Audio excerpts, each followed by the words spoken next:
Welcome to the Workplace Minute, powered by H3HR Advisors and sponsored by WorkHuman. Thanks for joining me for your quick update on what's important in the world of work. My name is Steve Boese. Today in the Workplace Minute, we explore the uncertain future of the Work Opportunity Tax Credit, the proposals to renew it, and what HR leaders should watch for as 2026 approaches. Let's break it down. For nearly 3 decades, the Work Opportunity Tax Credit, or WOTC, has been one of the most durable bipartisan tools for encouraging hiring among individuals who often face the steepest barriers to employment.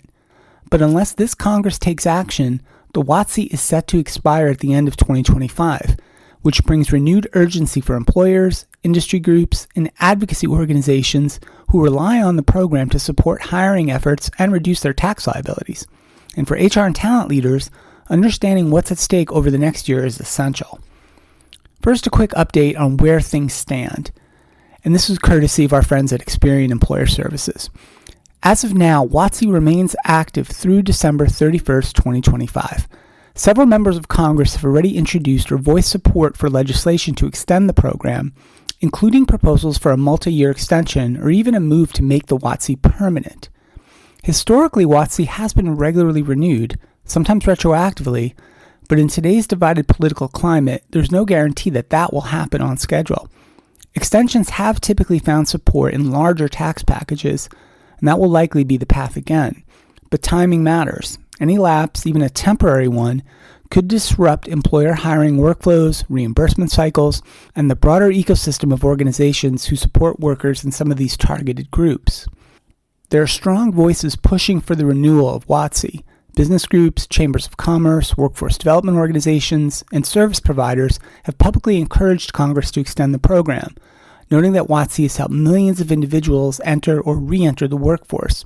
And employers argue that WOTC supports hiring in industries with constant talent shortages and makes it more financially feasible to invest in workers who may need some additional training or support.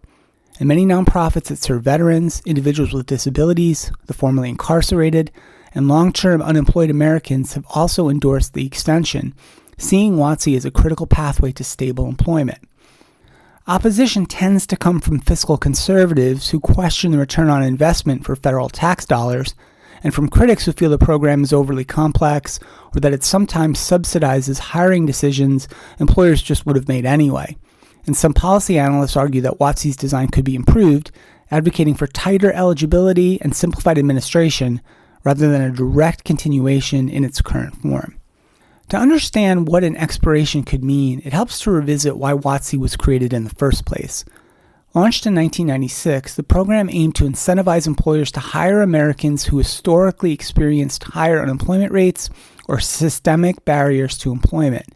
These categories included veterans, SNAP recipients, long-term unemployed individuals, people with felonies on their record, and several other designated groups.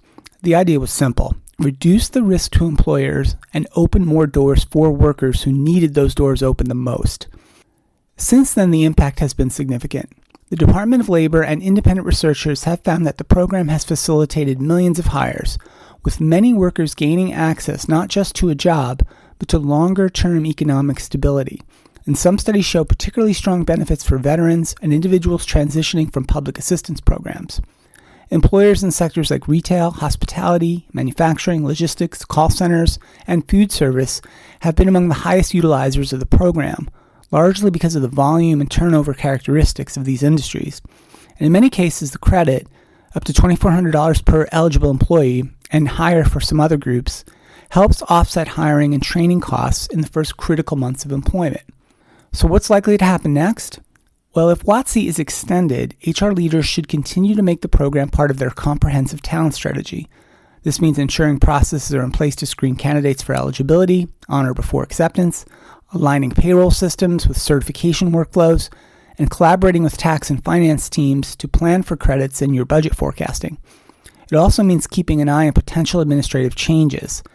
Congress may not just renew WOTC, but could update some of the eligibility categories and change some of the documentation requirements. If WOTC expires, HR will need to adjust quickly. Hiring systems that automatically screen for WOTC criteria may need reconfiguration, and employers who rely heavily on the credit to offset early training costs may need to revisit some of their budgeting assumptions. And HR teams may need to work more closely with frontline managers to ensure that the commitment to hiring individuals with barriers doesn't slip simply because the incentive is no longer available. Many of the candidate groups targeted by WOTC remain essential sources of talent in a tight labor market, whether or not a tax credit exists. And finally, HR leaders can play an important role in the months ahead by staying informed, advocating through their industry associations, and preparing their organizations for any scenario, really. Regardless of Congress's decision, the core mission of WOTC to widen the path into good jobs for people who need them is fully aligned with the values of inclusive, opportunity-driven workplaces. And that mission shouldn't expire just because a piece of legislation might. Thanks again to our friends at Experian Employer Services for their ongoing support for organizations and tax credit management, including WOTC, and for helping to keep the HR community updated and informed on these issues. And thanks so much for listening, and a big thank you to WorkHuman for supporting the Workplace Minute. If this episode made you think about how your organization can extend opportunity more broadly, please share it with a colleague. I'm Steve Boese, and this has been the Workplace Minute from H3 HR Advisors.